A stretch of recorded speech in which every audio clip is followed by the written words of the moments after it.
Hi everybody, and welcome to a new episode of Gaia Project, the unofficial podcast about the board game Gaia Project. Here is Matteo El Templo, and with me is Simone Molfo. Hello everyone. Today we have plenty of things to say, I think, before we... Yes, we do. We have plenty.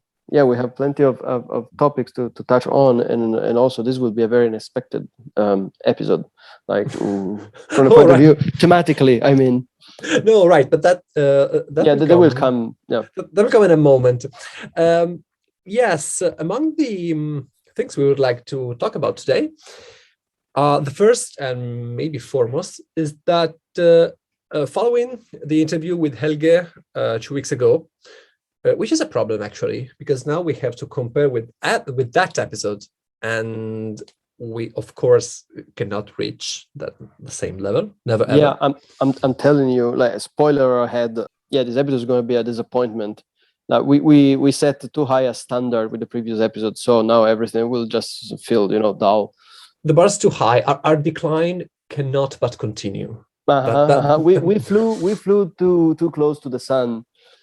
That's it. That's our doom. So we are declining both in gaming terms and also in terms of the show. Oh man, that is so true. Galberg, we need you. This community needs you, Galberg, basically. They need a new guide. You have to be the one. Anyway, while Galberg gets ready to take his lead, I'd like to tell you all that I finally uploaded all the screenshots to which Helge agreed that I would show them. And so there's a link in the episode of the interview with Helge Ostertag, which will lead you to some preview components for the Gaia Project expansion portals. Of course, bear in mind that these are super temporary components. They are playtest development components. So they are bound to change somehow.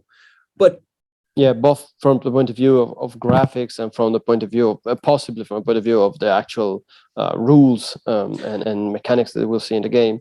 Yeah, but they can give you an idea of what's to come, basically. Also regarding the shape of things to come. The other thing is that today we've been blown away another time by one of our listeners who showed up on the Discord channel. And it's Ghostly1. Hi, Ghostly. And he said, well, I made this strategy deck, which is basically a collection of super high quality, professional quality, I'd say. We sum up all the things we said. Yes. In our faction guides. He's made glints. He's made geodens and lantids, I think, up to now. But he said that neblas are coming. And he uploaded them on Google Drive. And please, guys, I recommend you to check them out because they are amazing. Congratulations, Ghostly1. And yeah, thanks a lot. They're very beautiful. They're a sort of visual summary of what we've been saying in the past episodes of the podcast. And yeah, they're really nice. They're very accurate. Of course, it is hard to summarize, a topic so vast and complex, such as Gaia projects and all its possible strategies in a few images. But Ghostly really made a very good work in this sense. So kudos to him. Impressive infographics. Anyway, thank you also. For both things, you will find direct links in the forum section of our podcast on BGG. Anyway, I will put direct links in the description of this episode so that you have immediate reference to them. And for those who are active on the Discord, you also find the links on the Discord. So, I mean, you can get there in several possible different ways. Sure. So for today's episode, I asked what you would have liked and what do the public want? What do people care about right now? The public answered. In the Gaia-verse. They answered, I want a guide on Firaks. Yes. So, Firaks have been at the center of some heat recently, right? Yep. Because there's a lot of people who've been talking about Firaks and how much they like to play Firaks, but how hard they are to play and to use effectively to score well with Firaks. So today we are here to solve this mystery. So today we're going to explain you in minute detail how you win a game with Firaks. And after listening to this guide, I can guarantee you, like 100%, you will be able to outscore all your opponents using Firaks, right? This is what we wanted to record today, actually. Yes. But in the end, there were reasons, which will be clear in the future, which prompted us to do something different. So we're totally not doing the Firaks guide today. So we're definitely not doing the Firaks guide today. Sorry, I have no idea how to win with Firaks. Neither do you. I won't explain you anything. No, that's the. I'm a bit in the mood, in the same mood. I mean that, okay, they're fun. They are the term of Paragon. They're very useful for us because whenever we want to name a faction which does not expand much, which goes up very quickly the tracks, we always cite Firaks because they're very comfortable. So they're very easy to take as an example. However, we decided not to talk about Firaks today, but not to get too far from them, right? Because exactly. Our faction guide today is the faction guide for Bescods. Bescods. So we just flipped the gray board upside down. So it's not Firaks, but it's almost Firaks, guys. So don't be mad at us. Not exactly Firaks. Plus, who doesn't love Bescods, by the way? The title of this episode will be not exactly Firaks. No, exactly. I just decided this. I will upload this as not exactly Firaks point MP3. Yeah. It won't be easy to find the Bescods guide when people will look for them, but who cares? Anyway, Bescods, or to better call them mad androids. I never understood this name thing, because I think that we should have asked this to Helge. Originally, Bescods were called, I don't know if they were called or should have been called mad androids. Isn't it? I always thought that Bescods is the original name they got in the German version, and then in the English version they were called mad androids, and in Italian they got a totally different name. They just took the liberty to create a new name for them, and I'm not really sure how that works. Well, for the Italian, I'm 99% sure that that's the Italian publisher who decided to cite themselves, to put themselves in the game, basically. Yes, that's what will happen. Yeah, on which I won't comment any further because it comments itself. It could be the German and English thing. But I'm not sure. I'm just making this up. We should ask somebody who has an English version copy of the game. No. I'm sure that in English they are Bescods. Oh, they're Bescods as well. So I don't know. Think about the online version of the game. They're all Bescods. It could be that makes sense. It could be that in the German version they are called mad androids, of course, in German. I don't know. But I'm sure that somebody will tell us about this. So please, yes. So this is the first question that has to be answered about Bescods. Is what are actually Bescods called? But the second question that we want to ask about Bescods is how do actually Bescods work?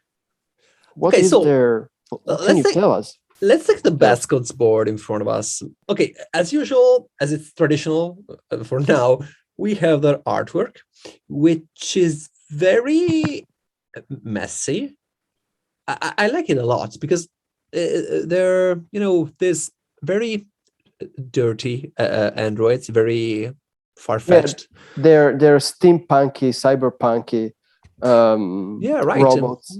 But they're not high-tech robots, they are like somebody assembled them in a scrapyard or something. Exactly. Maybe they also assembled. I don't know. I like them a lot. And the second thing that you might notice about their board is that it's all messed up.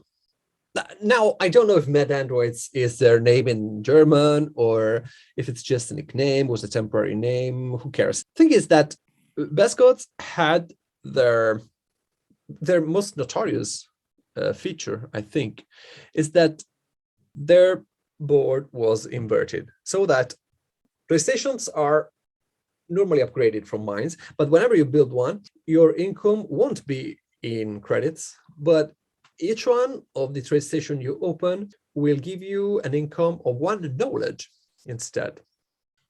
When you open one of your 3 labs, you will gain credits instead. So like 3 credits income for the first one, and then 4 and 5 for the second and third one. You get a technology tile as normal. Let's say that you want to open an academy. You have to open an academy starting not from your research lab, but from your trade stations. And so Bescods academies, they are the normal academies, there are the 2 knowledge income one and the QIC orange button one. Your academies, therefore, are the cheapest in the game. Right? Yeah. The cheapest in the game. Which might lead one to think, oh, I want to open my academy so badly with Bescods and very early in the game because they're cheap and I can afford it. But as we will see, not the greatest idea. Not possibly not the greatest idea. Okay, in that case, we'll come to that in a moment. I can anticipate that you will have 1 less technology bump and 1 less technology basic tile at the beginning, right? Exactly. However, after I have built my research labs, their upgrade is the Planetary Institute. These, I am 100% sure that Simone will tell you that this is a problem because you have 1 less tile total throughout the game. Mm-hmm.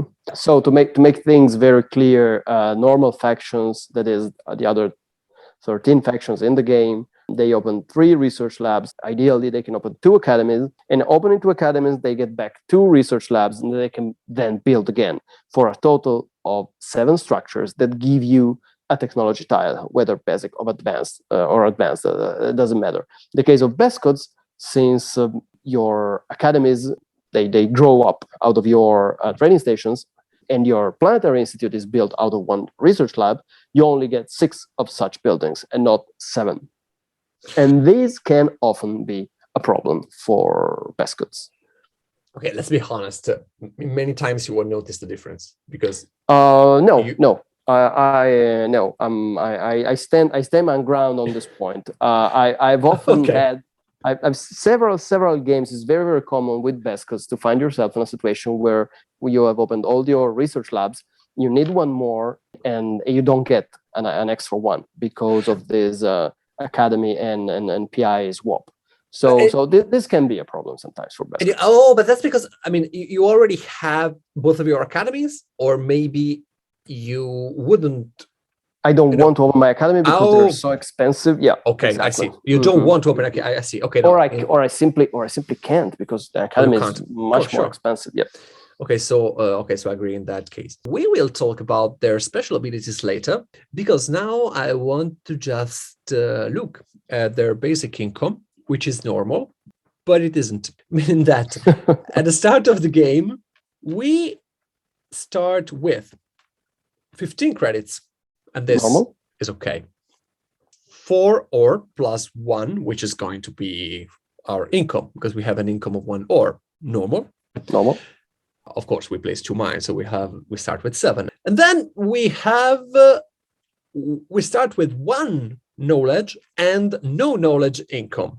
This is not normal, and this becomes a problem very quickly. Trust me. If you don't have many games with Bescods under your belt, this will be your number 1 problem. However, we have a special ability, right?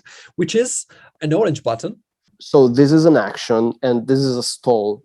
Can be stalls in this game can be a good thing, can be a bad thing, depending on timing. But this is an action. You have to take a whole turn just to perform this action, right? When we perform it, we can advance 1 step on the technology track, which is great. We don't have to pay anything. We just cover our orange octagon on our board, and that's it. We just advance a track. Any track? No, it isn't. We have to advance on track, which is one of those we have at the lowest level. So if, for example, we have gone, I don't know, 1 level up science, 2 level up navigation, we can only advance in terraforming, artificial intelligence, economy, or Gaia forming. Yes, tracks that are tied for the lowest, then you pick. It's your choice. But you cannot go up a track where you're not at the lowest position. This weird relationship with knowledge and the science tracks is half of what defines the Bescods, because the other half of Bescods is defined by what happens when you open your planetary institute. Because your planetary institute is unique, meaning that it gives you an income of, well, it makes you charge 4 at the beginning of the round, as all PIs, but it gives you an income of 2 power, which is like ambas and meters, I think. Yes. Yeah, those 2. But also, it unlocks your super special ability, which means that all of your structures on your home planets, on your gray planets, have +1 to their power tokens value. Exactly. This has huge implications because your Federation forming will be much easier thanks to this, providing that you were able to colonize as many gray planets as possible. But also charging from other players, leech in charge, will be much more efficient for you, but also much more expensive. Up to you now, Simone. Yes, let us briefly discuss the 2 peculiarities of Bescods that you just introduced, because I think, as you said, much of Bescods depends on these 2 points. So as far as their PI is concerned, their PI is a great PI. We have often said on the podcast that factions that need to open their PI to unlock their full potential, well, they have a disadvantage that factions that do not need to do that do not have, right? So we always make the example of Taclons, we always make the example of Ivits, we always make the example of Gleans, for that matters, in that these factions have all their abilities, have all their important abilities unlocked. No need to build a PI unless you don't want to for some other reason. Other factions, they do have to, Xenos, Ambas, Hatshalas, you name it, they do have to open their PI to unlock their full potential. And sometimes this give you problems in terms of your economy, in terms of timing. But in this second category, I think the Bescods one is one of the best. So what it does, it greatly improves your ability to form federations. When you open this building, all your buildings that are placed on gray planets, they go up a step in terms of power value. But also, you have opened your PI. That means the building that first was worth 2 powers is now worth 3. And if it was on a gray planet, it is now worth 4. So this is a huge bump. It can immediately create a possibility for a federation where a second before there was none. So it's something that you do and you can immediately use it. It immediately, it gives back something in terms of value. So this is why I think the Bescods PI is a very good PI. And as far as their knowledge problem and their very weird relationship with the science tracks in general is concerned, so their ability obviously is good, taking a free bump every turn. It's good. Do not overestimate it, though. I mean, it is not as if at the end of the game you will find yourself with 6 extra free bumps on the tracks. It doesn't work this way, because remember that science tracks give you points at the end of the game only if you have reached at least level 3 on that track. And the Bescods ability help you in this respect only to an extent, because yes, the first bump is free, but from the second bump on, you have to pay for them, which means that this ability is very strong at the beginning of the game, and it will become less and less important as the game proceeds. In particular, around 6, it's very uncommon that you use it to some spectacular effect, because at that point you have already decided which are the tracks that you are going to climb. Taking a step from level 0 to level 1 on a track is not going to affect your final scoring. That is what I'm saying. So these, combined with the fact that they do not have knowledge income, And believe me, you will find yourself in a situation in which you need that extra building to take a technology tile, and you cannot because all your labs are open. The Bescods, they love their labs, so they try to open them as soon as possible. You will soon find yourself in a situation in which if you want that tile, either you build an academy or you're stuck because all your labs are already in the ground. So these two problems combined can create a science situation, a science problem for the Bescods, which is normally, so I'm getting ahead of myself here, but you normally solve this by going up the science track. This is what you see in most Bescods game, and this is for a reason, of course. And this is what made me think too. So this is on a side, but this is what makes me think that the Bescod wouldn't hurt anyone if they just had a normal 1K income like every other faction. each round, they will at the end of the game, it will result in an extra bump. Let's say 1.5 bumps on a technology track, and that really won't make them overpowered. But Helge, very personal yes, opinion. if you are listening to this, I mean, we don't think that 1K income would be too much for them. Anyway. Yeah, no, definitely. Even Proj and his variants thought that this was excessive, and in the end decided against it.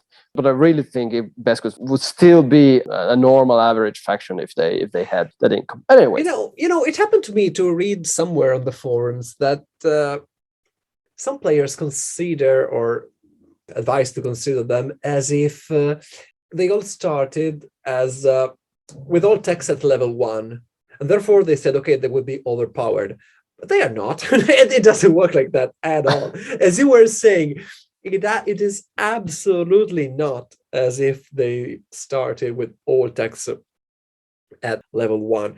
I think they advance normally on tracks after all, but they just have this help on each track. But it's not like they must get to level, say, 2 of all tracks, otherwise you will fail. It doesn't work like that.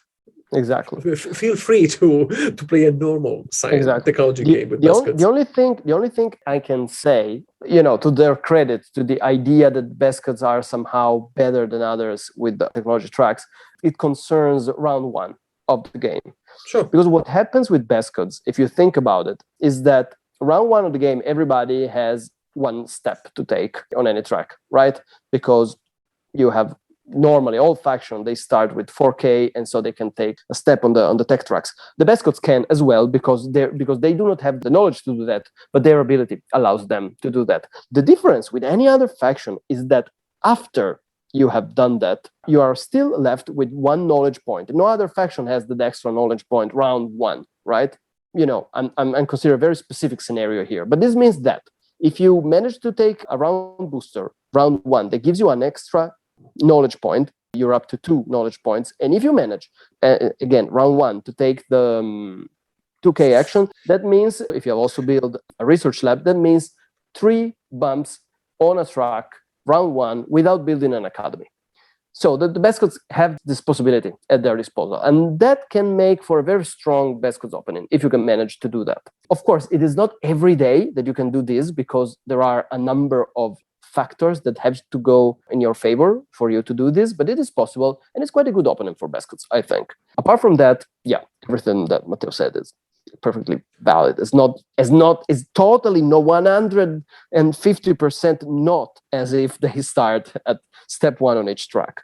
Okay, so that's it. We have our game laid in front of us.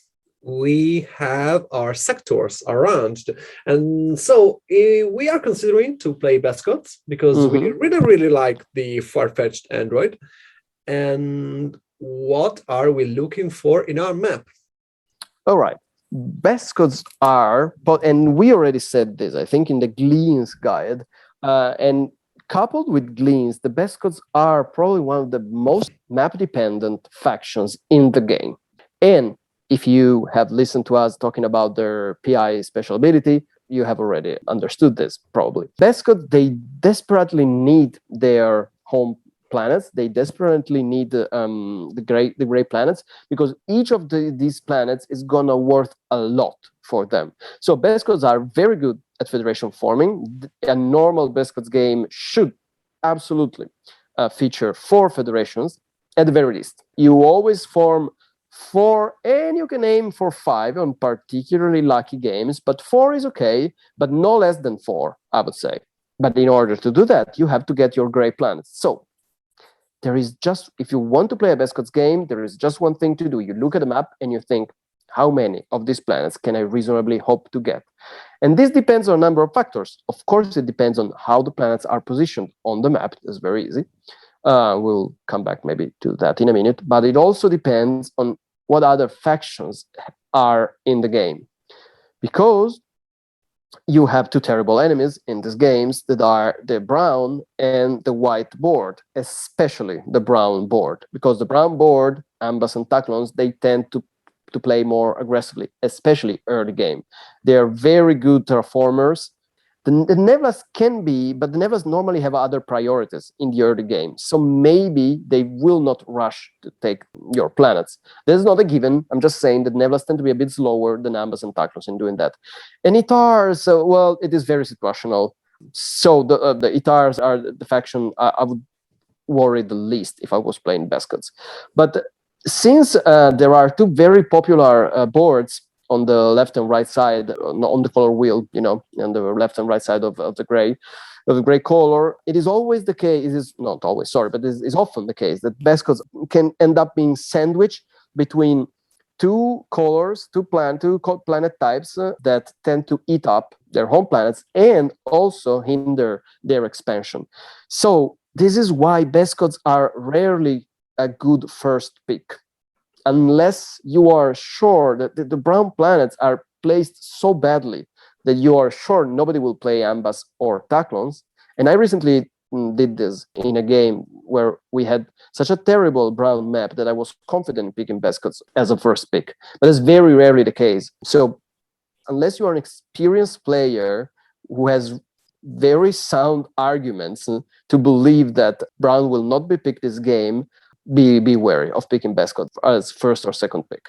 Having said this, looking at the map also, there is a very strong correlation between the shape of the map and the game that you decide to play, with particular respect to the science track you decide to climb and in which order you decide to climb these. The Bescods are a rather versatile faction, and they can be a very powerful factions. When we started the Geodance guide, we opened with a disclaimer. So, guys, be careful. Geodance are not a particularly easy faction to play with, and they are not considered particularly strong factions. Bescods, on the other hand, they're definitely not easy to play, but you can, I think, with more confidence, bring them to very good results. So in general, they're versatile. There are different things you can decide to do in a Bescods game, but in general, people either start climbing up science or they're starting climbing up navigation. This is connected to the map. Okay, so we were saying that we have to take the grays, right? Mm-hmm. Yes. We have to take them, like rush them. How should they be positioned on the map? This is the point. This is exactly the point. Do we need to rush the gray planets? Well, if white and brown are in play, then you're in big troubles. If one of these 2 colors is in play, that is enough to say that you should rush for these gray planets. If none of these colors is in play, maybe you can take your time. So this will force you to make the initial choice on your technology tracks. Because if you want to rush the gray planets, then the only solution you have is to go up navigation. You need to reach navigation to round 1 and then start expanding. And the question is, how many planets can you reasonably hope to get round 1, maybe even round 2, but let's start considering round 1. How many of these gray planets can you get round 1, provided you get up to navigation 2? You can either have gray planets at a distance of 2 hexes between each other. That is very, very handy for Bescods, very convenient for them, because you can get up to navigation 2 and then start expanding to other gray planets. If these planets are at more than 2 hexes, but less than 5, so 3 and 4, then you have to use a QAC, which is also good for Bescods. So you start with 1 QAC, you will get 1 because you go up navigation. Maybe you get another one from some other source. We'll discuss this later. Or maybe you have, a booster that allows you to get some extra movement. But the point is, look at the boosters, look at the map, and think, how many gray planets can I get round one? So one of my favorite Bescods opening, maybe people would disagree with me, but my favorite Bescods opening is going up navigation and colonize as many gray planets as possible. Ideally, you should try to end round one with all 6 gray planets on the board colonized. Perfect Bescods map allows me to do that. It's not as hard as you think it is. This I can confirm. It's not that hard, especially because we have access to this sector 7, which greatly helps us. So yeah, and another thing, of course, is that Bescods are very good at hopping on Gaia planets for the same reason we have just discussed. So if in order to get to another gray planet, you have to use a Gaia planet as a jumping platform, well, just do that. That is okay. That means building an extra mine that can slow you a little, but it is perfectly okay for Bescods to do that. So have a look at the map. Look of where the gray planet is. If there is one of these planets that is 5 or more axes away from all the others, then maybe it's not a great Bescods map.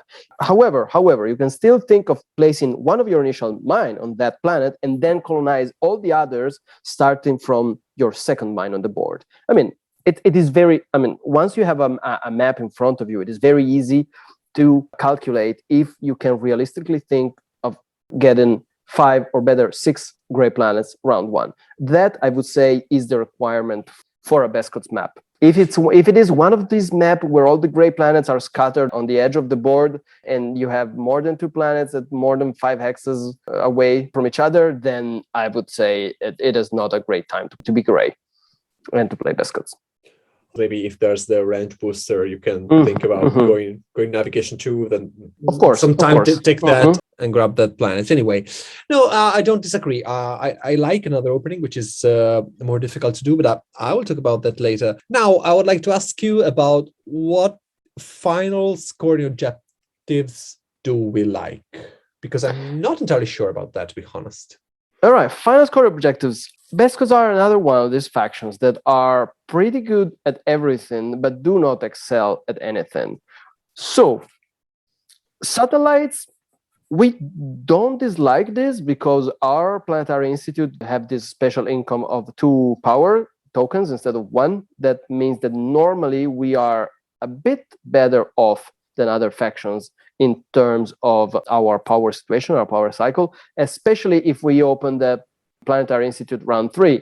If we open it round 4 or 5, then it is hard enough to make a difference. But round 3, that means 6 extra power tokens through the game, and that can make a difference. So satellites is good for us from that perspective, but we tend to create very small federations. I mean, our federation normally contain 2 or 3 buildings because all of our buildings are worth a lot of power because we tend to build on our gray planets. So that's a problem you can, somehow go around by colonizing some faraway planet and then linking it to your gray planets. Maybe you build a mine on a faraway white planet, and then you connect it with a lot of satellites to the main body of your federation. But in general, I would say Bescods are okay at satellites. They can do very well, but not necessarily so. Structures and structures federations. Again, we are good at forming federations. Realistically, we can form 4 federations. But again, these federations tend to be formed by very few buildings. So structural federations, we are average at it. We have normally 1 federation more than the average faction. Well, if you're not considering Ambas, Xenos, and Lantids, possibly Lantids. But our federations are small in terms of number of buildings. So structures and federations, average objective for us.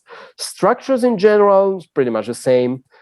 Bescods are good at expanding, especially early game. And we have just discussed how Bescods can have a very explosive and effective early game expansion. The point is you need to keep the engine running throughout the game. And that is not always the case. There are several Bescods games that I see that they have this super explosive initial expansion and then they slow down. And in the end, lower faction end up catching up with them in terms of the number structure they have on the board. So again, we can be good at that, but we're not great at that. So average objective, again. Planet types, we do like planet types. Why not? Yeah, I think that I like. Sorry, I'm just rewinding 1 second. I think, yeah, I'm sure my personal record with the satellites was done with Bescods. I think I laid 20 of them on the board once. You're right. The obvious satellite faction is Terrans, right? Because Sure. Terrans, they start with two. They open their PI very early. They get 3 on the Gaia track almost every game, and so that is pretty obvious. You really need to put in some elbow grease if you want to beat the Terran satellites. The Bescods are one of the factions that can do well, but there are other factions that can do that as well. In the end, your argument of you are going to build lots of small federations, so it will be hard to play satellites for them is correct. This is normally the situation I found myself with when playing Bescods. Right. Planet types, you were saying. Planet types, yeah, why not? Of course, gray is our color. Gray is our color. Of course, our priority is getting all these sweet 6 gray planets. But once we have done that... Wait. 4 to 6, okay? Can that be okay? Okay, 5 would be better, but... 5 would be better. I'm not sure I would be very happy with a Bescods game with only 4 gray planets. No, I see, but 4, you still have 1 gray building per fed. To build around. So in that case, I think that less than 4 is a failure. Less than 4 is a failure. 4 is borderline. As far as I'm concerned, you should seriously consider whether or not it is worth playing this Bescods game if you only can get your hands on 4 planets. Anyways. Speaking about other planet types. Yeah, other planet types. So once we have all the gray planets secured in our hands, we do not need that many planets in addition to build our federations for the reasons we just explained. So it is very convenient for us to selectively snipe the specific planets we are interested in and keep building on new planets type. So this, of course, goes against expanding a lot, right? So if we choose to do that, I'm taking an orange planet, I'm taking a red planet, I'm paying a lot for this mine. But I'm taking a new planet type. I will use this extra mine to create this federation. That's a very effective strategy. Of course, it doesn't go very well with expanding a lot. So you have to decide either you go planet types or you go number of buildings. It's hard to do them both. So if both objectives are in play at the same time, maybe you will be you will be maybe strong on one, but not that much on the other one. But planet types, the Bescods can do also because terraforming tend to be one of the tracks they climb in the mid-late game. So agree. I would say Bescods have a good relationship with planet types. Gaia planets. Okay, let's be honest, we suck at Gaias. I do not entirely agree. Bescods are a bit like Ambas in this respect, in that of course you want to win. You won't be first, you won't get 18 points out of Gaia planets. But especially if you're not rushed to take your gray planets, you can have a very strong Gaia expansion at the beginning of the game, taking even 3 Gaia planets round 1. That always depends on the map. So guys, look at the map. So there is a relationship, of course, here between the map and the main objectives. But the planets are positioned in a convenient way for you. You can definitely take 3 Gaias round 1, which should grant you 3rd place on Gaias, because when Gaias won the objective, there is always one player that gets kind of locked out and ends up with 0 or 1 Gaia planets, and they do not even try to compete. Also, the Bescods have an advantage on the Ambas with respect to Gaia planets, and then it is the fact that sooner or later they will take 1 bump on the Gaia track. So you can decide you're not interested in doing that, and you do that around 6 if you do that at all, because at that point it's useless. But if you decide to do that around, say, 3, 4, you can get maybe 2, 3 transdims that will help you in building your federation and will give you some extra Gaia planets. And maybe that will help you with the main objective. So it is not unusual for Bescods to be 2nd on Gaias or 3rd. I would say that Gaia is in play. Is not a big deal for Bescods. They can reasonably think to get 6, 9, well, maybe 12, maybe not 12 points. That's rare, but some points you can get out of Gaia as a main objective. And so we have one last objective. This one we're good at, sectors. Sectors we're good, because we well, if sector is in game, then you should definitely aim for 6 gray planets, right? Right. So you take your 6 gray planets, you have 6 sectors, and then you only need 4. Again, you have the opportunity of going up a step up the Gaia forming track and enter sectors using transiting planets. Not every faction can do that. Not every faction want to do that. But if you need to enter a sector where all the planets have been taken, you can still use a transiting planet to enter that sector. Or you, again, use specific planet types. So if sectors and planet types are 2 main scoring objectives, I think that is a good Bescods game. I mean, Right. Again, they can do well on all the objectives, but this combination in particular, I like. You know what's the problem with that? Is that it is also very good for Ambas. So there are advantages and disadvantages. The disadvantage is that everybody will try to get one of your gray planets, because at that point, it's part of the main objectives, right? And they know that you will look for them. Exactly. You will try to get them as soon as possible. Exactly. So, But maybe you can take all 6 of them before anybody can lay their hands on one of the gray planets. And in this way, you have already locked up your opponents out of the possibility of getting one of the planets type that exist in the game. This is why I say it's very important. Look at the map at the beginning of the game and think, okay, can I very quickly grab all 6 gray planets? And I would say even 5 is okay. If one gets stolen from you, okay, so there is one of your opponent that has a gray planet, but the other 2 won't, which makes the competition on planet types less hard. Planet types is a bit of a high risk, high reward for Bescods. Exactly. It is. Yes. Okay, so let's get to it, because we have to sooner or later. Technology tracks. Now. All right. Technology tracks. It is very, very, very difficult to disentangle this topic from the considerations that concern the map. So navigation 2, round 1 is definitely a possibility. And I would recommend this opening most of the times with Bescods. Always remember to use your special ability before you spend your knowledge, if you have it, or before you build your labs. Because I have seen more than once people, and I have also seen you, Molfo, to be honest, sometime do that. And then around the table, you hear the screams of, no, I messed up. I forgot to do that. And it's online, right, and I can't do that anymore. All right. So there are 2 different problems here. One is the thing that Matteo is referring to, and especially, less experienced player can fall into this trap. Remember that you have to use your ability before you take any step on the track. So it's not the same, you say, take a bump with my ability on the navigation track and then I build a research lab. It's not the same as saying I build a research lab and then I take a bump on that track. No, you can no longer do that at that point. So that has to be the first step you take on that technology track. So, and that's a problem. Be careful with that. This only happens in online gaming when we play on BGS. A kind of misclick that happens to Bescods players is that you go up one track and then you realize that instead of using your special abilities to go up that track, that you have used your actual knowledge.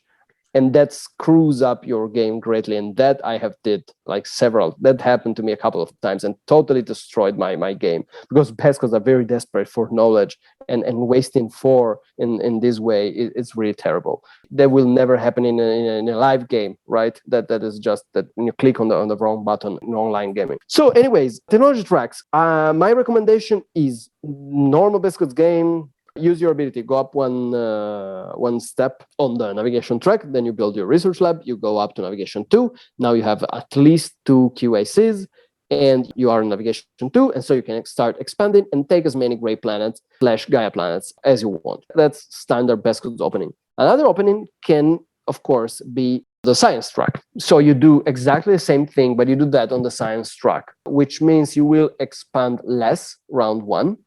And I would recommend this opening only if you are in a situation like the one we were discussing, in which you are not rushed to take your gray planets. That is, if no white and brown are in play.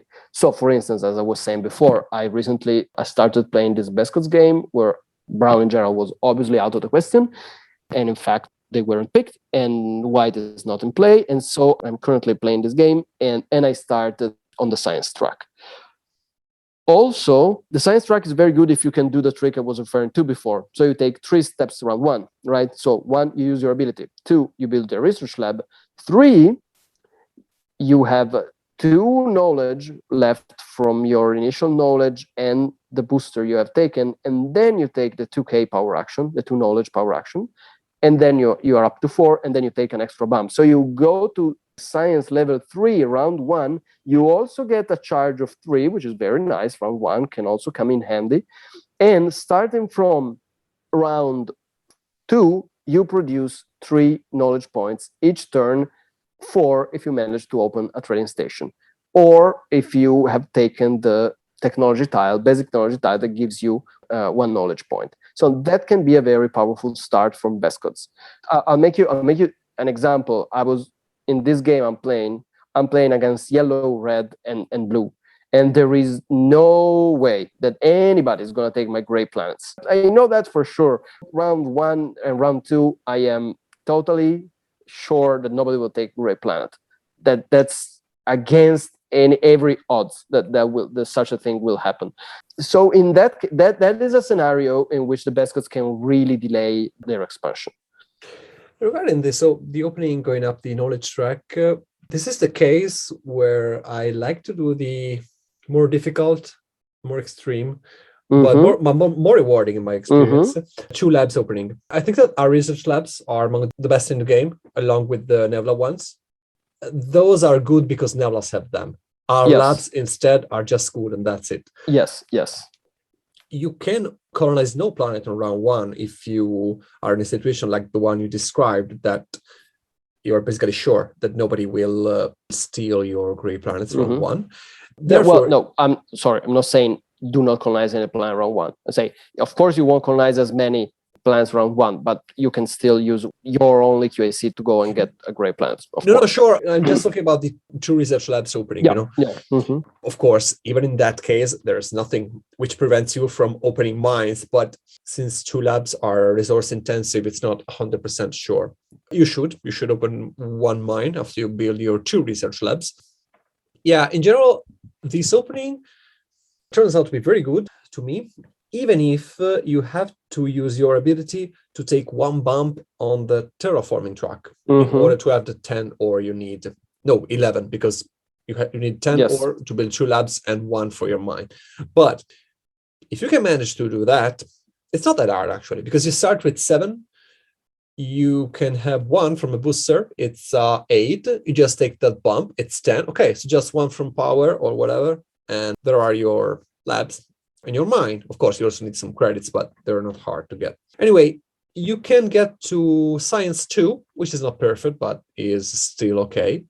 At that point, you don't even need the 1 or 1 Q tile, you know? Maybe you can get the KC and the, so 1 knowledge and 1 credit, and maybe the 1 ore and charge 1 base tiles, and you are set for a very good opening, because now you have 7 plus 1, 8 credits income and 3 ores round 2, which is awesome.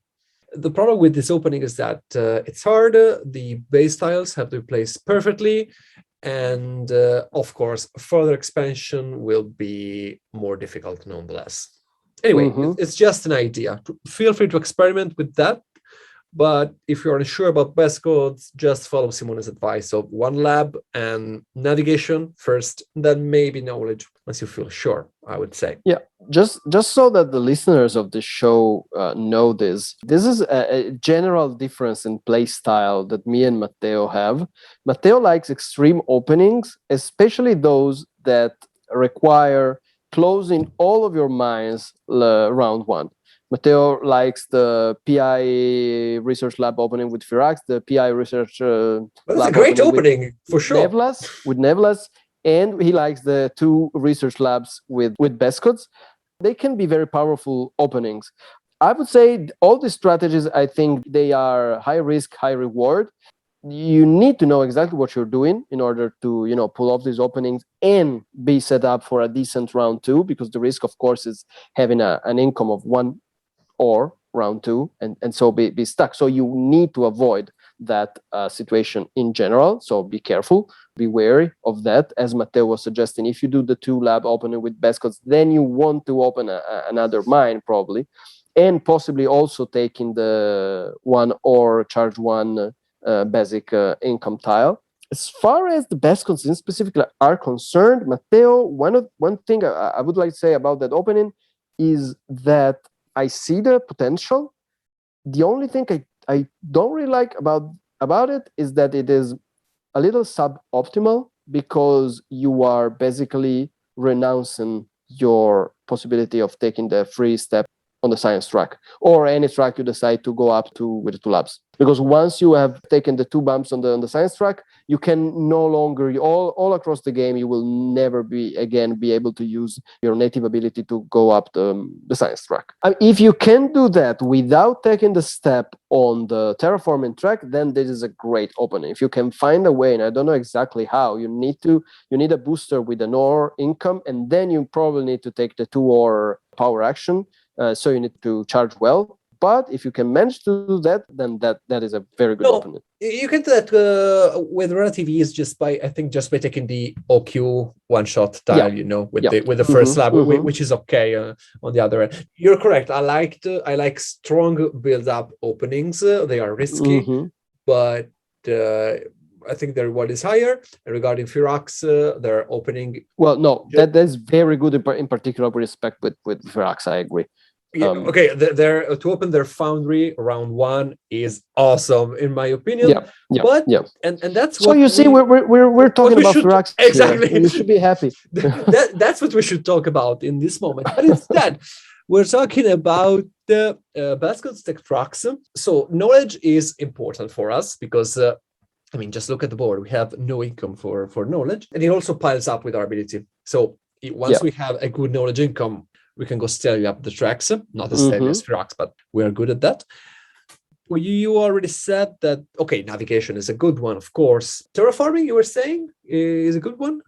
Well, yes. My point is, in general, all Bescods game begin with going up navigation and science. It doesn't really matter in which order you want to do that. I think navigation is more common an opening than science. Maybe people could disagree with me. Maybe Babok will disagree with. It's not Babok, it's Babok. By now in my mind he's just Babuk, so I will keep saying Babuk, and I hope it's not too mad at me for saying Babuk and not Babuk.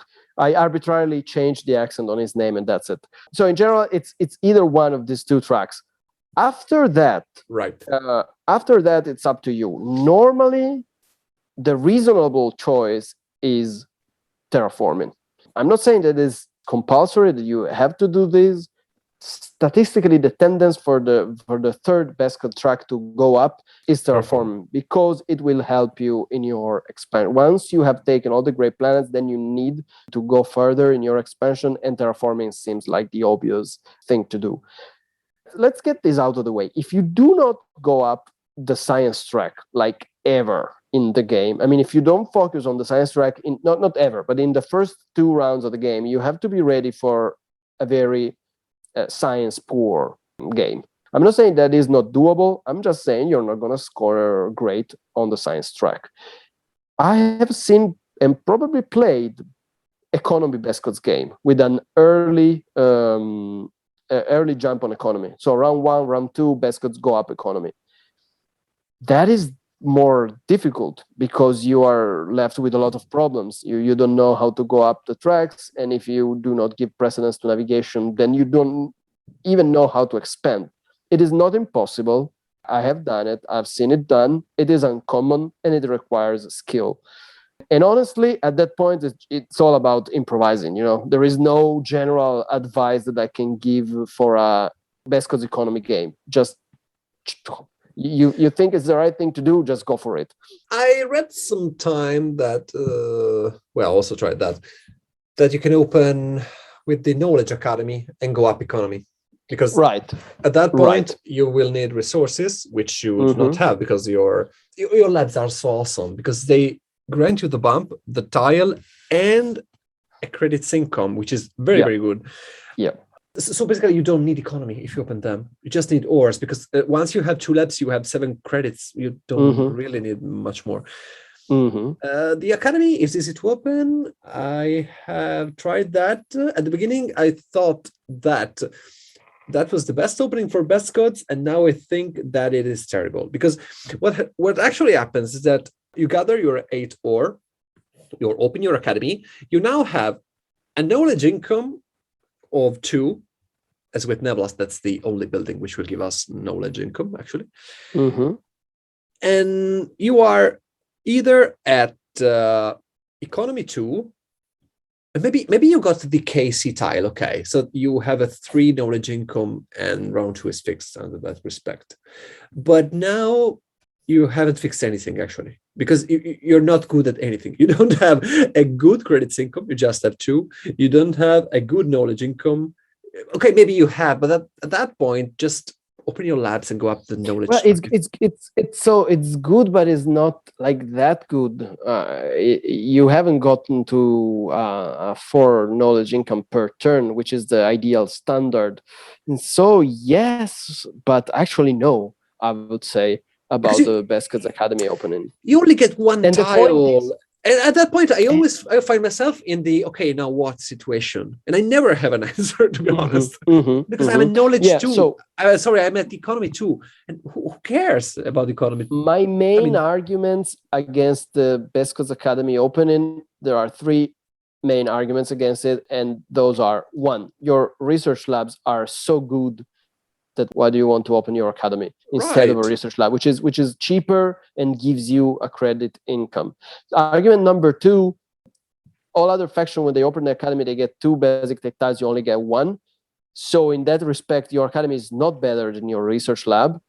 And 3, all other factions, once they open their academy, they have, of course, the science academy, they now have a 3 knowledge income per round, which can be easily brought to 4 if you get the right tech tiles. The Bescods don't have that. The Bescods can get to 3. So that is not the opening I like. If somebody wants to defend an academy opening going up the science track, okay, we can discuss that. I'm still not convinced, but I say the floor is open to discussion, and we will get feedback.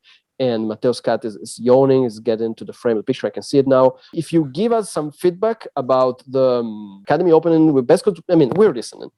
As of today, I'm not convinced. Okay, one very last thing about this.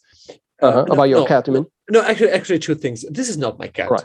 This is the neighbor's cat, which... All right, okay. It looks very, very much like your cat, though.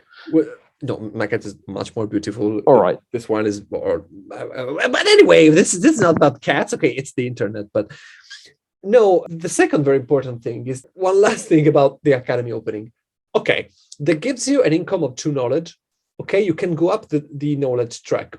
But at that point, if you do not want to waste your free bump with your ability, you have to go up 2 steps the knowledge track, right? Okay, so at that point, you will start round 2 with an income of 4 knowledge, which is great, right? No, it isn't, because in that case, your initial 1 knowledge is basically wasted. So I don't like that. I will never like that. I tried it several times, and I don't like it. Okay. Anyway, we're listening. So now we are getting up the tracks. We didn't say anything about the Gaia track and the QIC track. I think those 2 are situational. Would you consider concentrating at the beginning on the Gaia forming, Bescods? No, I don't think I do. I've never done that. Again, people, Heat has. If you have done a super strong Bescods Gaia forming game starting round 1, that never happened to me. I've never seen it done. You have so many problems to fix at the very beginning of a Bescods game that Gaia forming, it's hardly your priority. But feel free to prove me wrong. Also, remember that going up Gaia forming drastically reduces the effectiveness of your power cycle. And that can really help you in fixing some economy problems and there's science problem. Your power can come really handy with this 2K. You're right. But on the other hand, I think you can start going up the Gaia track if you want to. Round, say 3, if you renounce to those delicious 2 ores at the bottom of the terraforming track, which is of course. And yeah, normally what happens is that your free bump round 3 is normally terraforming, right? It's either terraforming or economy. Terraforming if you need the 2 wars, which you normally need, and so you will go there. But if you can if you can do without it, you can go up economy. You will just stay at economy level 1, but that's 2 extra credits and 1 extra power you charge at the start of round 4, 5, and 6. The point is, Bescods do not normally need that many credits. They are not so desperate for credits because of their awesome research labs. But so yeah, round number 3 is normally free bump on the terraforming track for the 2 wars, but I often see it done. Round 3, you take a step on Gaia forming and start placing Gaia formers. You place 3, 1 in round 3, 1 in round 4, 1 in round 5, and then you get 3 extra planets, 3 extra Gaia planets throughout the game. Totally doable. I've seen it done plenty of time. But on the other hand, that synergizes well with your PI, in my opinion, because that gives you 2 extra power at the beginning of the round, which you immediately charge. It's not bad. I totally do not recommend doing that round 1 or 2. That's what I'm saying. So yeah, at a certain point, this question will come up in most Bescods game, and that is it now? Should I take the free step on Gaia forming track now? Will I place Gaia formers in this game? The answer is normally, I'd say 50% of all Bescods game feature some type of Gaia former. Maybe just 1 or 2 Gaia formers placed throughout the game. That helps you maybe with some main objectives, maybe with some federation forming issues that you have entering sectors. Who knows? It's super situational. Yeah, I agree. That is commonly done. But in general, Bescods end up a game having climbed all of the science, navigation, terraforming track, and if it was a good science game, possibly even QACs. But I would say that the Bescods do not have a special relation with the QAC track. I mean, it is the same as it is for all other factions. It's a very strong track to climb, especially mid-late game. Okay, so we are climbing all these awesome tracks, and what are we looking for at the top of them? Because also the decision of which tracks to climb and when depends on the advanced tiles that are them, right? Of course. So we spent basically 1 hour talking about how good the Bescods research labs are. And so the Bescods are the faction in the game that have the strongest synergy with 3 points per lab at the end of each round, advanced tactile. And that is because even if in the end they end up open their academies, those academies do not close their research labs. So even if round 6 is 5 points per large buildings, and you want to open your academies, then that does not take away 3 points because we have closed one of your labs. So that is very, very juicy for Bescods. And if that track is on top of the terraforming or science tracks, if that tile, is on the top of the terraforming, not terraforming, navigation or science. Sorry, tracks, okay, because I was thinking, no, I usually rush for it when it's on top of navigation, but sorry, I blubbered. I'll do it again. If that tile sits on top of the navigation or science track, then that is really, really juicy for the Bescods, because the Bescods can actually rush the navigation track if they want to. And they're also good at forming federation. It's not impossible to open your PI round 3, form a federation, and then start of round 4, grab that tile. Just remember that when you open your PI, you will close one of your research labs. So you have to be careful about that. The only problem is that if it's on top of science, people will have listened to my Neblas guide. And if Neblas are in play, you will also have that competition. And yeah, and at that point, maybe you don't want to play Bescods. Right, I was going to say that. In that case, okay, don't play Bescods. So yeah, just to remember, if you are Bescods, just remember in general that you have the special rule, slow and purposeful. This is an Easter egg for those who used to play in their youth, or maybe they're still playing it. You just said where that comes from, but I will cut that in the editing and tell us where this so purposeful thing. So you can get wherever you want, you can get whatever you want, but you are slow at doing all these things. So if there is some faction who is very good at rushing up science tracks, and there is a very juicy advanced tactile sitting on top of these science tracks, they will beat you to it, probably. You can try a rush on science and navigation. I'm not saying it's impossible. I'm just saying you're not the best at this game. There are other factions that are better than you. And the good thing about the science track, however, is that normally it's not a given, but statistically, it has less competition than the other tracks. I've seen games where the 5 points per federation advanced tactile set on top of science, and nobody got that, and nobody climbed up the science track. We discussed that in one of the previous episodes. Me and Matteo, we do not particularly like the 5 points per federation advanced tactile. But if that tile is sitting on the top of the science track, then Bescods can be happy with that, because Bescods has good federation forming. They do not have much competition on that track, and they can even rush their federations, maybe forming 3 rather early in the game. Round, it's not impossible, even round 4, but let's say round 5, and then grab that tile round 5 for 15 points. It's not bad for them. We do not hate the 5 points per federation advanced tactile. Of course, we do not hate the 3 points per federation advanced tactile. Question is, can we really think that we can get that? Also, because probably at that point, EVITs are a very... But if that advanced tactile sits on top of navigation, then any experienced player of Gaia project will know that it's not a good idea to rush the navigation track with IVITs. I've seen IVITs game played in that way and miserably failed, because at that point, IVITs, they don't get anything out of the navigation track, or very little. So if that track sits on top of the navigation track, the EVITs will not compete for that. The AMBAs will, though, most likely. No, the AMBAs will not compete. The AMBAs will just disintegrate you and get in that tile round 3, saying hello to you and winning the game. In general, that's the scenario you're facing. Yeah. It is not impossible to get that tile with Bescods. I've seen it done. You need a very specific set of coincidence. So maybe IVITs and AMBAs not being in the game because of some other, reasons. But I mean, if you can get that, you probably won't. But if you can get that, you're going to have a great game. Final word.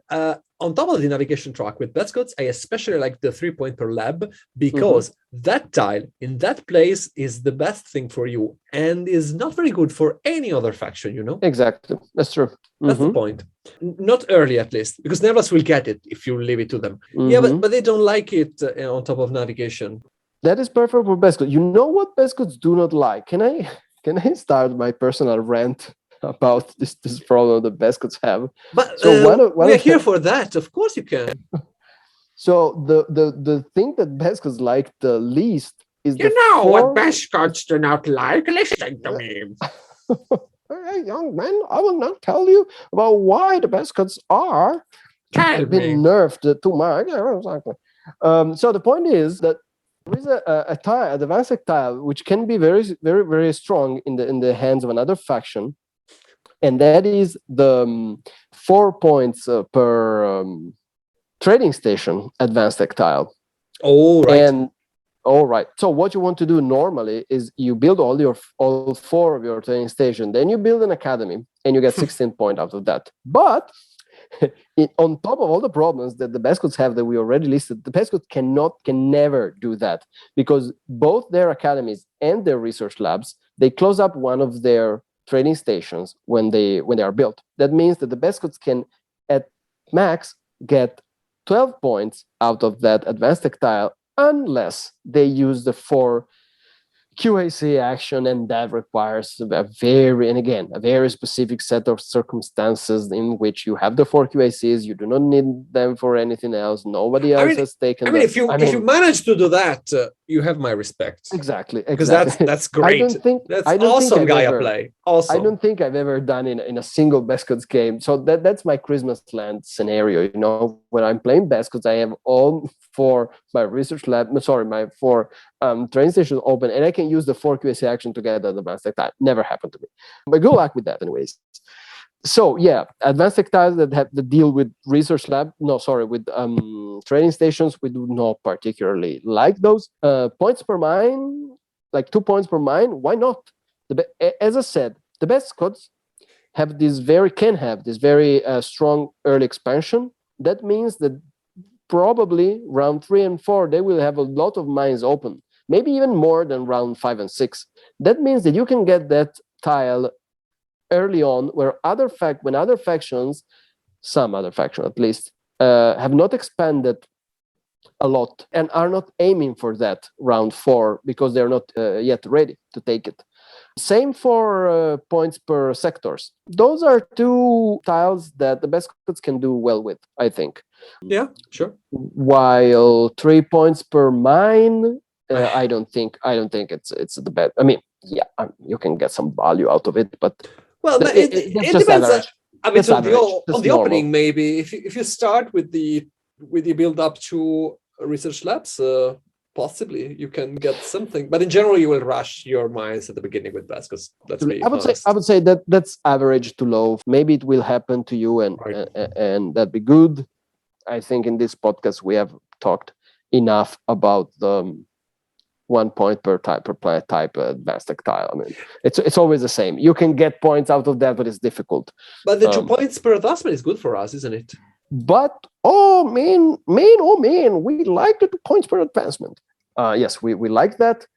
I mean, you know, I'm a big fan of that advanced tactile, especially if it sits on top of science. Is perfect.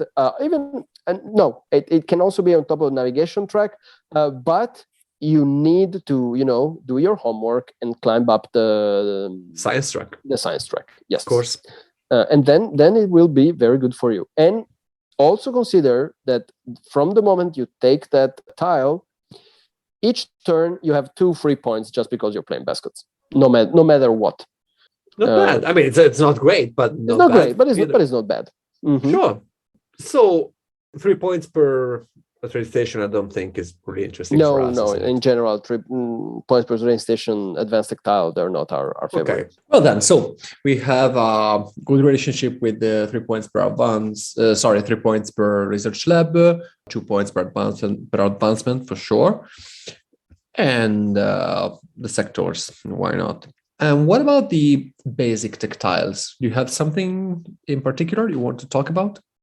Well, when we talk basic tactiles, we often talk about round 1 strategies. There is a connection between the two things, probably. And so one might rightly wonder which ones are the basic tactiles that we want round 1 that make our round 1 particularly easy. I think there are different answers to this question. Of course, one of the most straightforward answer is the 1 or 1 QAC basic tactile. That gives us several advantages. It gives us an extra ore, which might be very useful in order to place an extra mine.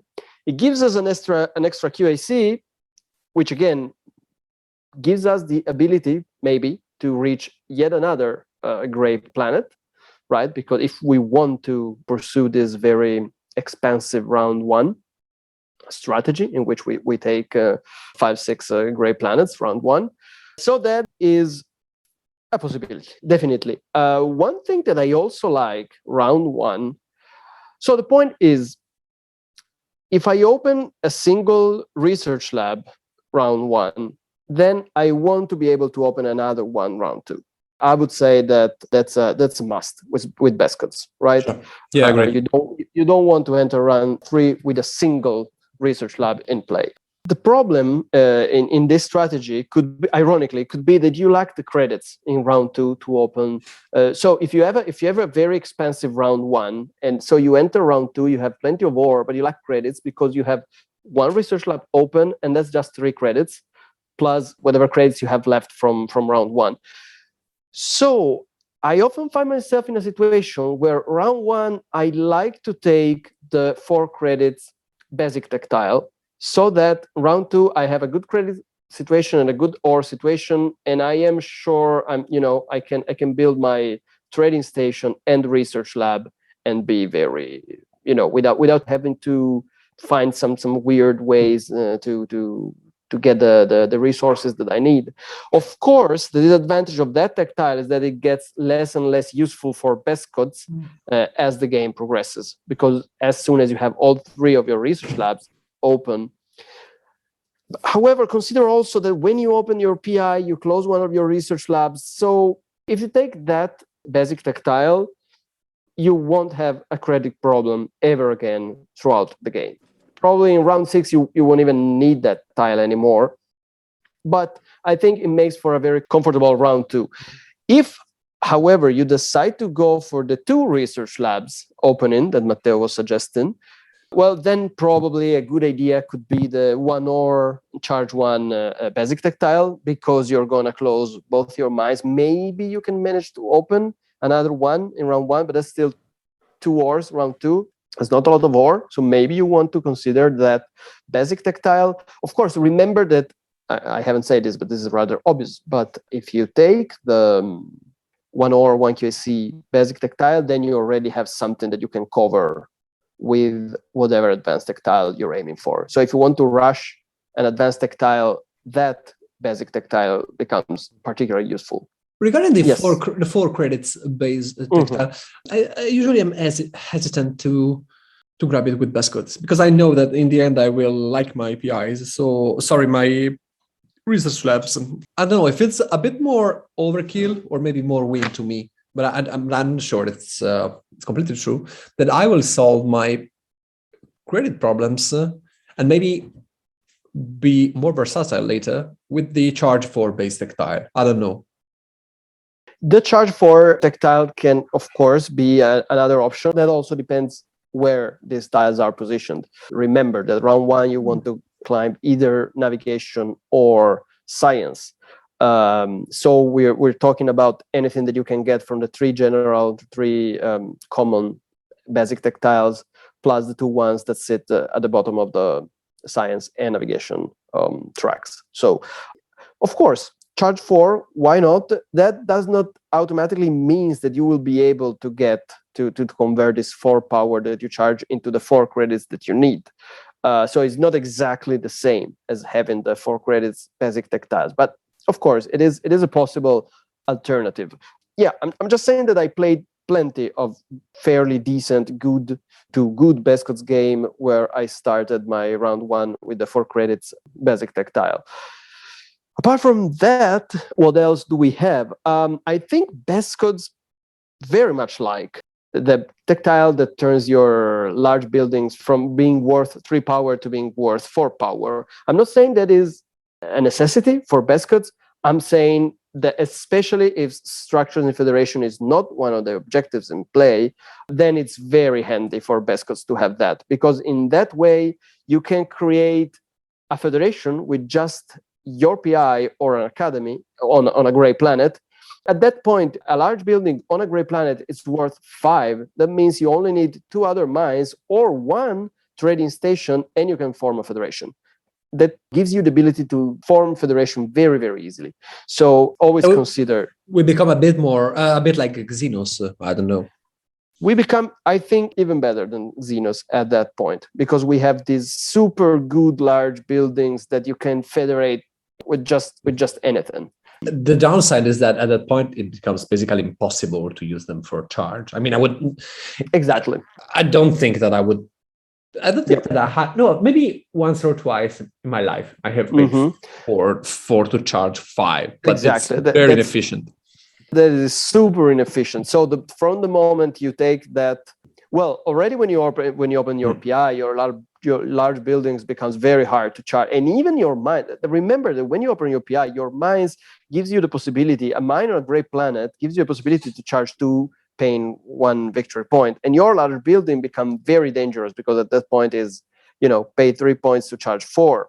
But if you get the basic tactile, then it's pay 4 to charge 5, which is it's really crazy. I would only do that in a very desperate situation. Unless you are sure that you can convert that charge to at least 5 points. Exactly.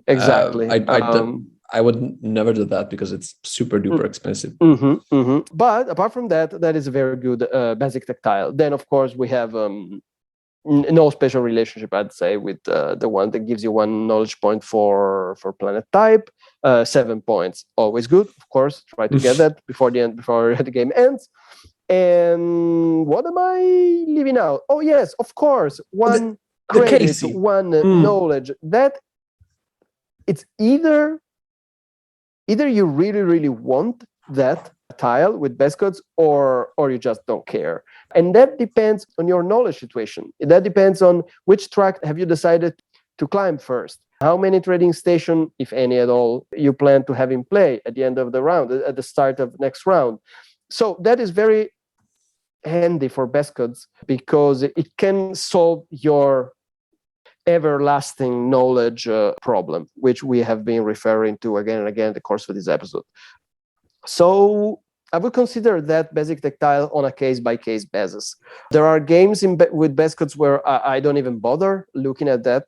And there are games with Bescods that become really great exactly because I have that tactile. So in order to decide whether or not you want it, you have to plan in advance. And I mean, it's very easy with the Bescods to know how many knowledge you will have round 1, round 2, possibly even round 3. There are not many surprises with Bescods. Knowledge points do not fall from the sky. Normally, you know how many you're going to get. So plan in advance and try to see whether or not that is useful for you. But round 1, I'm not sure that I like it because either I went up 2 steps on the science track, and in that case, that makes for exactly 4 round 2, because I have 1 left from round 1, or it does not give me the boost that I need round 1 or entering round 2. So situational. You have to decide on a case-by-case basis, I believe. Sure. I think we don't have more basic tactiles Nope. we want to focus on. Okay, there's the 3 points per Gaia Planet 1, but we already said that we don't shine in that area. Maybe we can grab it if we use our ability to go up the Gaia track, and then, I don't know, 3 points per Gaia Planet going up the Gaia. But it all seems so wrong to me, to be honest. It's very, very unusual to see a Bescods game in which that tile, becomes very useful for you. But plus, it's going to be like round 3 at earliest. So everything is possible, but sure. I normally don't consider that basic tactile when playing Bescods. Right. Since we are looking at the setup of the game, Mm-hmm. we should consider, we made a whole episode about that, by the way, the scoring bonuses for each round, right? Yes.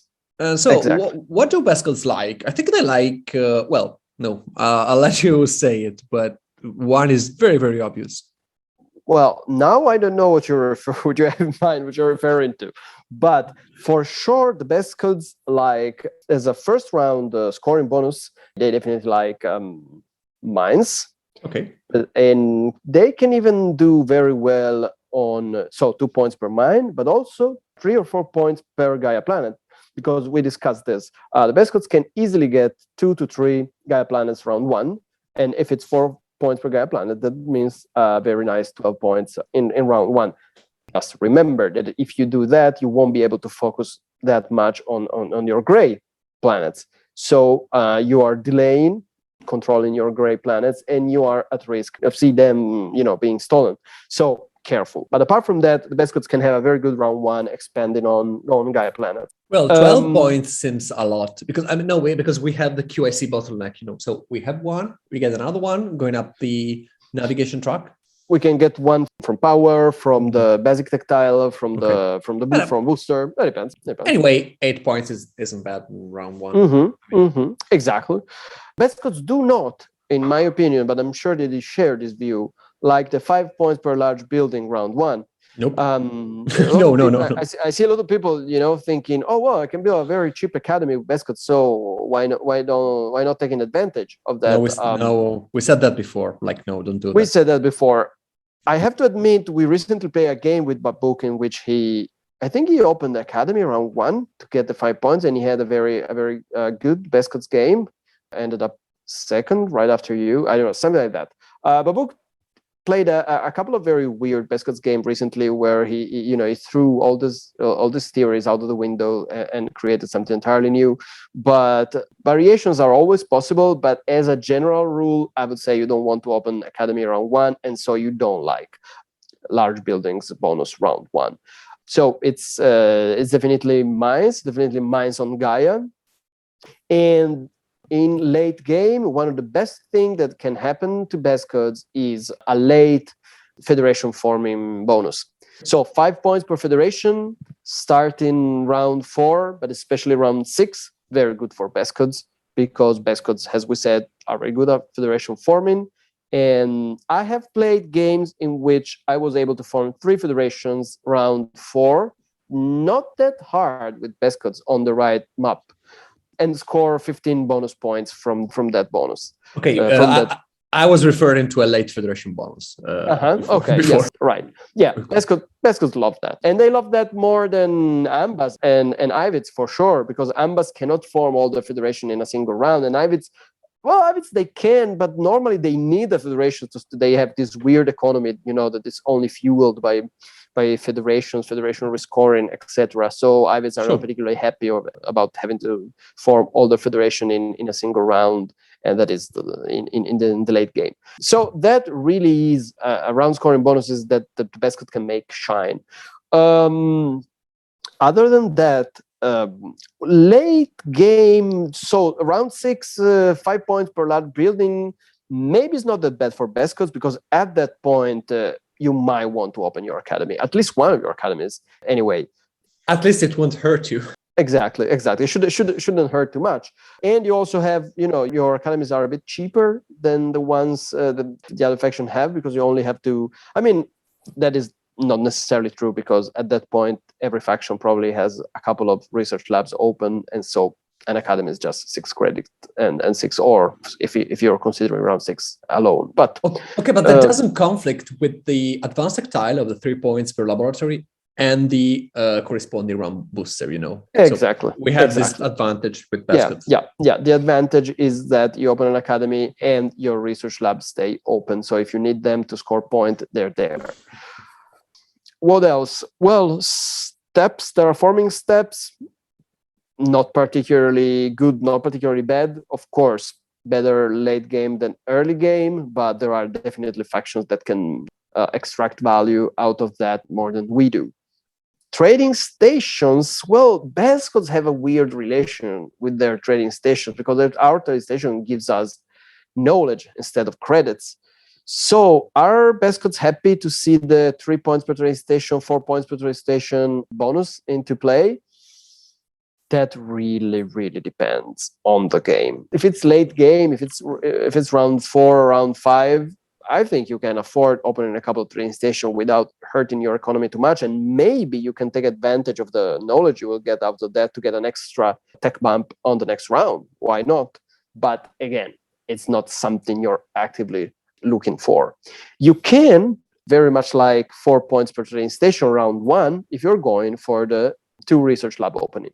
In that case, as every faction that open double research lab round 1, that's really good, because you open 2 trading stations. And so it's 8 points on top of everything you get out of that opening.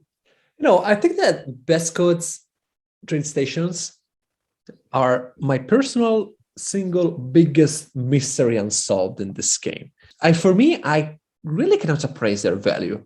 It might be the problem with trading stations in Gaia project in general is that the building that you build out of trading station, that is the research lab, is so good that it is very hard to resist the temptation to immediately convert any trading station you have on the board in a research lab, because research labs are amazing, and Bescods research labs are even more amazing.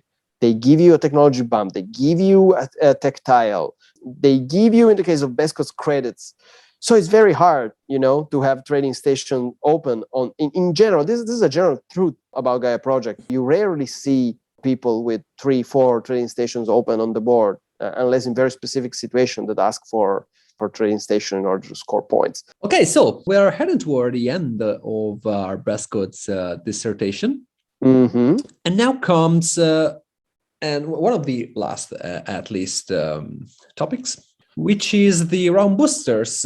I think we like the K-Lab, which is my favorite round booster. No, well, maybe the range. Who doesn't? Who doesn't? Yeah, that's the point. Well, I think who doesn't, but Bescods and Gleans are probably the 2 factions that are the happiest if they can get their hands on the range 3 round booster round 1. Man, oh man, how happy are we? Because that means that it's almost guaranteed that we get an extra gray planet just because we were able to get that booster. Bescods are very unusual in that they don't like at all the 4 points per large building charge for round booster, because they tend to have very few large buildings open because of this tendency they have not to open their academies. That can be the case. I mean, round 6, if that booster is in play, you probably won it. But before that, it's obvious that the other faction can get advantage of that much more than you do. And so for a Bescods game, it's probably better if that booster isn't even in play, because that just means that other people will score a lot of points and you won't. However, we do, as you were saying, really like 3 points per lab round scoring booster, because it gives us an extra K, first of all, and man, we love to get an extra knowledge point here and there. And because we like our research labs so much, it's like the same thing you were saying about Nevlas in our previous guide. Right. It's very good if that booster is in play for Bescods. The two things together are they're a great advice, actually, because just looking at the boosters, if the large buildings one isn't there, which is usually one of those that you look for, and regardless of the faction. But you see it's not there, but you see that the lab one is there. This thing along picking Bescods could be a good idea. Not as first picks, because Amber still don't need the large buildings one, but Tacklons really like it. Yes, Tacklons like it. Great. that's definitely a plus in a possible Bescods setup. There's this combination of presence and lack of boosters. Round 1, of course, as everybody else, we also like the 2 credits, 1 QAC round booster.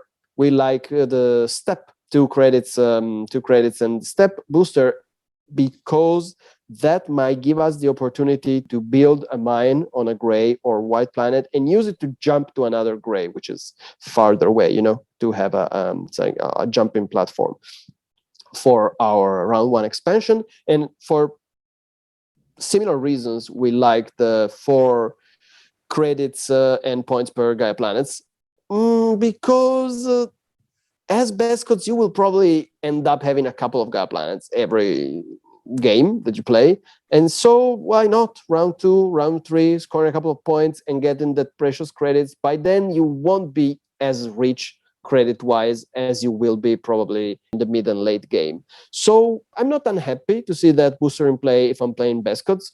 Of course, that can mean a lot of points for a proper Gaia forming faction, but some points for Bescods as well. But we definitely like more the 1 or and points per mine, because of this very, the tendency that Bescods have to expand aggressively in the early game. You can score points with that boosters that other factions do not, at least in the early round of the game, if you choose the path of early aggressive expansion. Going backwards just a moment, I think about the K-Lab booster, we like the fact that it gives us 1 knowledge, because they're very important for us. They're very, they have a high value. And I think that the 1 or 1 knowledge is super duper good for us, isn't it? Yes, it is. So as I was saying at the beginning of the episode, that booster is very good because it gives us the second knowledge point that we can combine with the 2K power action round 1 to get 3 bumps round 1. 1 from our ability, 1 from the research lab, 1 from spending for knowledge. But I mean, it's not every day that you can pull that off, so that depends. No, sure. But of course, entering round 2 with 2 knowledge, it's always good anyways, because maybe you can get the 2 knowledge round 2, or maybe round 2 you go up 2 steps on science, so at least you enter round 3 and you already have 4 knowledge ready to take another bump.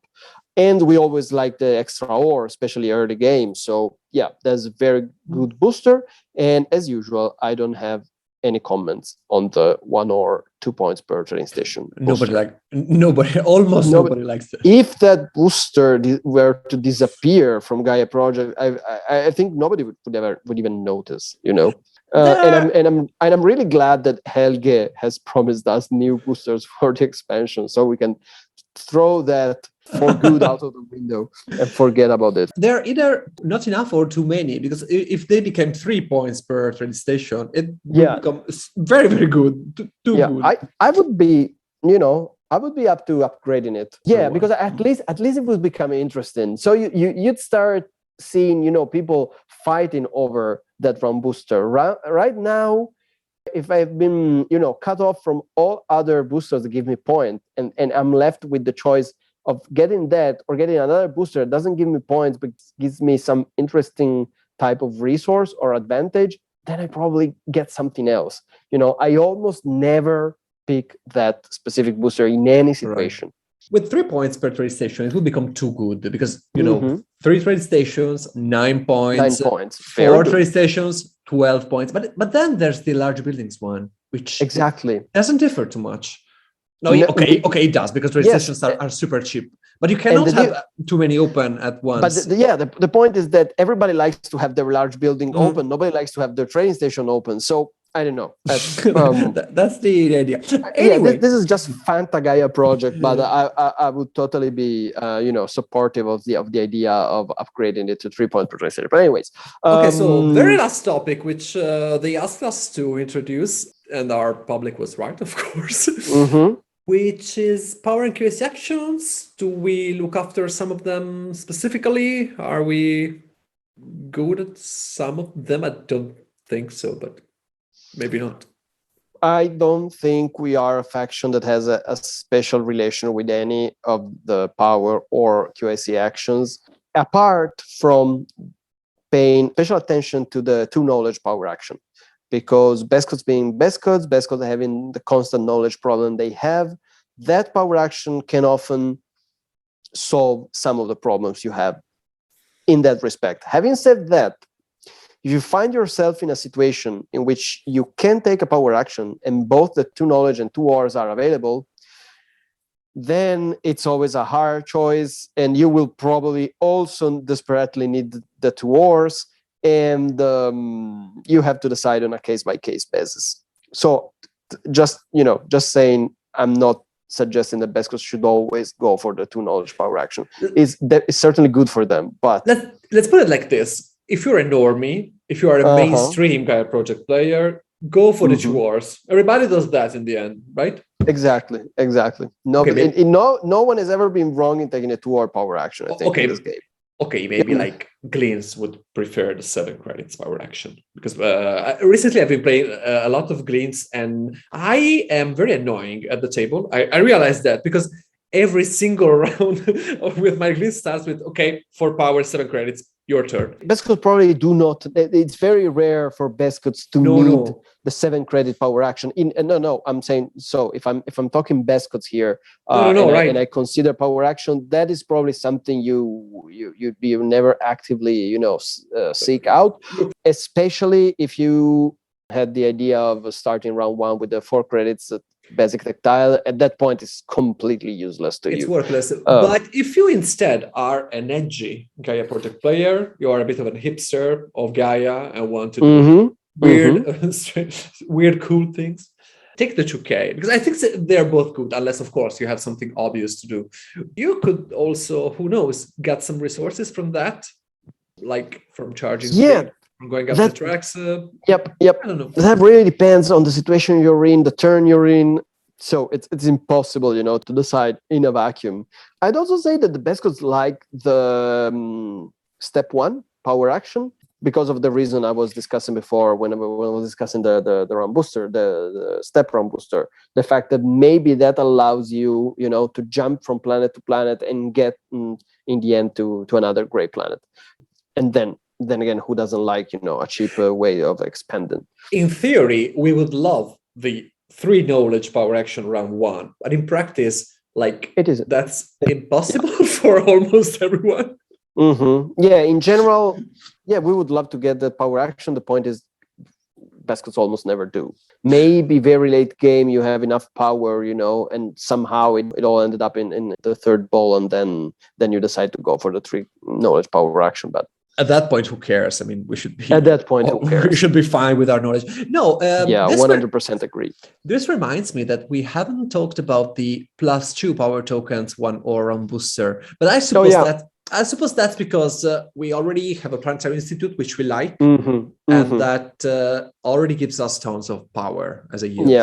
So I don't know. Yeah, it's not. No, definitely. It's not. And also, Bescods, as we said, tend to form small federation. They don't need that much power for federation forming as a general tendency. And so it's really not a round booster that the Bescods particularly love.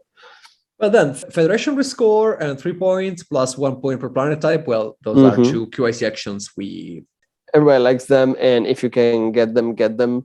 And maybe a mention can be made of the 4 QAC action that allows you to get an extra tile and get an extra step, because that can somehow compensate for the problem that we were discussing in the beginning. So the fact that basically you lack one of the research labs that all the other factions have access to. So again, that's the only way the Bescods have to get the 16 point out of the 4 points per train station advanced tech tile for whatever reason. And so let's be honest, we don't like that advanced tile, because that means that we have to have we don't. All our train stations. Exactly. No, we totally don't talk in desperate scenario here. Or maybe not desperate, maybe it's round 6, you are on top of a track that tile sits on top of the track, nobody's there, you have nothing to do, and then I say, okay, let's just build 4 train stations, score 16 points. I mean, kudos to you if you manage to do that. Let me know. And so yeah, I think this is it. This is I wouldn't say there is anything in particular to be commented upon. Okay, so maybe final thoughts on our androids. Yes, the meta androids are a strong faction. Seriously? Yeah. I mean, they're a strong faction. I think they're a strong faction the same way in which the Gleans are a strong faction. Oh, so they're not a super strong faction. So they're not Ivids, they're not Itars, but they can be a very solid faction if you focus on your strength, and you have a lot of strengths. Federation forming, good at expansion. In the end, since you almost every game end up climbing the science track, they're also pretty good at scoring on the science tracks. You normally end a Bescods game with much more science than Ambas or, Gleans, of course, but maybe even Hashalas. I mean, Bescods are good at that. Just remember, the point is you're good at everything, you're slow at everything. So take that into consideration. Try to avoid competition with white and brown, especially if you can. If it wasn't for their placement on the color wheel, the Bescod would be a very strong faction. The only thing that seriously hampers them is that they are boxed between brown and white. But if they were, I don't know, red or something, they would probably a much better faction that they are. They would probably be considered stronger by players than they currently are. I said red and random, okay, guys? Don't jump at my throat. No, they could be a strong orange faction, and I am not saying this at random, All right, yeah, maybe orange. Why not? There could be the other orange faction. Yeah.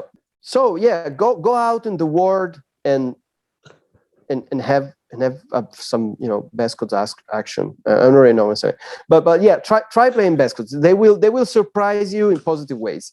They're fun to play, at least. They're fun to play. Yeah, they're. I like their PI especially. It's a very good structure. They have an interesting game, and a very, very nice artwork, which is important, I think. Yeah, which is very important. Okay, so this is it. I think we've covered Bescods. Again, we did it again. We had, we said everything there is to say about the faction, and nothing else will ever be added ever. Period. In the world. Tell us what you think. But we probably missed a lot. Babuk will. Oh my God, Babuk will be unbearable after this episode. Now, I have won plenty of Bescods game with totally different strategies from what you guys suggested. So let me explain to you. Point one. And the worst part is that it will be true. That will be the worst part. It's you cannot silence him. You have to listen to him. We are joking, Eugenio. Just tell us. We're waiting for your advice, of course, and for everybody else. And also now I will wait for Galberg writing me about his 300 Bescods game. Of course, I don't think that's even possible. Can't wait. Can I say something about Bescods that I forgot to mention? We always so with these guys are guides, non-guys, are normally referred. So we are normally considering 4 players game, right?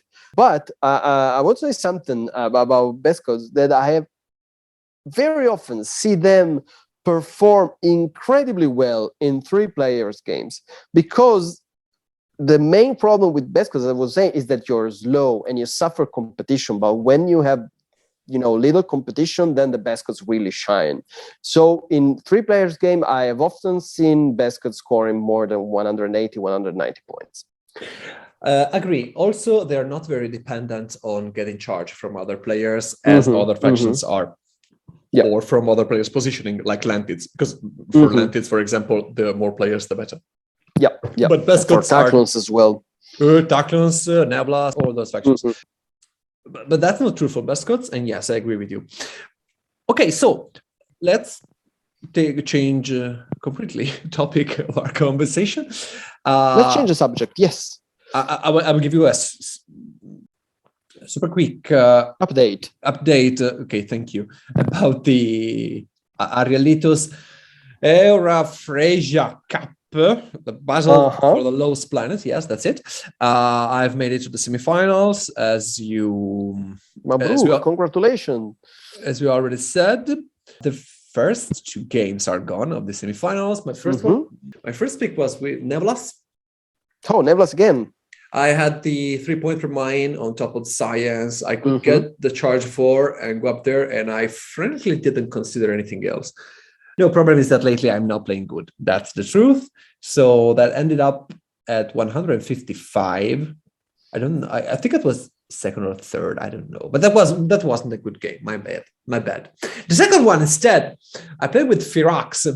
And that was a very, very interesting game because throughout the game, Duke R, the Neblas player, blocked my second federation with the Lost Planet.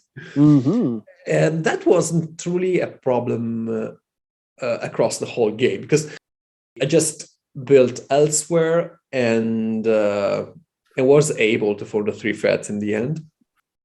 But that really was a nuisance for the tempo on tracks, And so I wasn't able to top the terraforming track because there was the 12 points federation on top of that. I instead took the 5 credits and 1 QIC advanced style, which was a good idea in the end because it gave me lots of opportunities. However, in the end, Arielito won by 5 points on me with Baltax. I'm really sorry. So you actually won the game with Baltax? Anything can happen, right? He did that, but that's all Duke's fault. I mean, not that I didn't win. It's his fault that Arielito won, and that's just the problem. I mean, Arielito, let's give him credit. Arielito, is a very good player. He he's good. Crushed me in the 4 games that we played, and then we played another 2 because of the tiebreaker. So I played a lot with Arielito, and I got my ass kicked repeatedly. So. No, he's good. He's good. He's good, but no, it's terrible that not that he won, but that he won with Baltax. Yeah, I know. That's anyway, we'll like his memes. So, okay, before saying hello to everybody, I have something I recently got. You that are listening don't know that Morpho doesn't know this as well because I absolutely did not have the time to tell him about this. But recently, weird things happen, I got contacted by someone who knows things. I have been thinking about saying this because since we are talking about something which is in development, of course, I'm talking about the Portals expansion for Gaia project. I don't like the rumors threat mail, because things are in development, so they are changing and are going to change again. So it's quite pointless to say this thing is like X, this thing is like Y. I have put on Board Gamer Geek all the snapshots I could take from the interview with Helge, so you can check them out. But some of them, I think, are already outdated because development is a process. So anyway, what this person, which of course I promised I would never reveal the identity of, said me something very interesting, which is this bit. And it's that since Helge told us that to enter a portal, you have to pay in terms of power. I was a bit worried that factions like Neblas or Taclons, like Neblas or Taclons, namely, would become even more powerful because they are so good at that. But instead, I was told, and of course I cannot know if this is completely true or not. Or if it will be. Sure. that at this moment, the new factions are quite good as they are, but the expansion is also an occasion to rebalance the existing ones. And is being taken very seriously in that regard.